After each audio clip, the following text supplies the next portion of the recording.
Next up, we have Christine listening in Charleston, South Carolina, Sirius XM 131. Hi, Christine. Hello. Hi. Thank you for taking my call, and thank you for your ministry. My question, I sense, is probably pretty basic. Just a little background. I was raised Catholic, and I consider myself a fairly new Christian. I found a life-giving church, and probably for the last 7 years I've been in a community that's encouraged a relationship with Jesus Christ, which is just absolutely wonderful. My question is about Jewish faith. I had a cousin convert to Judaism, and when I said to her, this was years ago, and I was just kind of flabbergasted. I said to her, well, what about Jesus? I don't understand how God's chosen people didn't accept Jesus Christ, and what does that mean? Well, I think as you asked the question about what Jesus said, "Oh, Jerusalem, Jerusalem, you who reject the prophets and persecute them, how often I have longed to gather you together as a hen gathers her chicks under her wings, but you were not willing."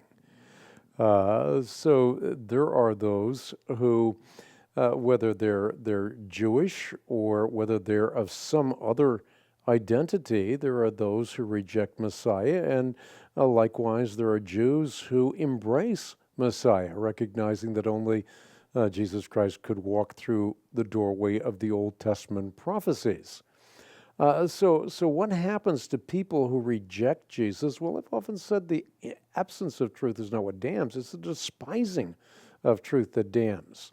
We have the light of creation, we have the light of conscience, and if we respond to that light, we can receive the light of Christ. And this is what's so beautiful. If you look in the Old Testament, where they're simply looking forward to Jesus through types and shadows. So they don't see everything clearly like we do. And yet, you see Rahab, who believed Yahweh, the God of Israel, and was brought into all the types and shadows that would ultimately consummate in Christ. Or you see Ruth. She was a Moabite, the arch enemy of Israel, and yet she was true Israel. She's in the lineage of Jesus Christ. So this was not an ethnicity, it was a function of believing in Yahweh, the God of Israel, revealed in Christ, and now Christ has been revealed. So Christ stands on the apex of history, and the ultimate question is, what do you do with Christ? Do you receive him or do you reject him?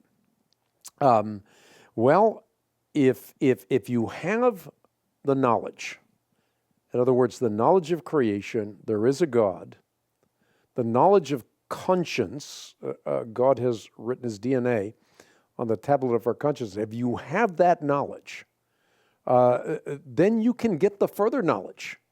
And I love the way Jesus, I oftentimes quote this, Jesus is talking to Nicodemus. He said, light came into darkness. Men love darkness rather than light because their deeds were evil. So the ultimate issue here is not, do I have enough information? The ultimate issue is, do I love light? Because if I love light, I'll receive more light. One other text, and I love to quote this. This is Paul in Mars Hill, and he's saying, from one man, God created every nation of men, that they should inhabit the whole earth. He determined the exact times and places that they should live, and he did that so that men might reach out for him and find him, though he is not far from each one of us, which means, again, that if you sincerely seek after truth, Jesus is the way, the truth, and the life, you will find truth. So we leave people in the hands of an infinitely just and infinitely merciful God, knowing that he will always in the judgment make the perfect judgment.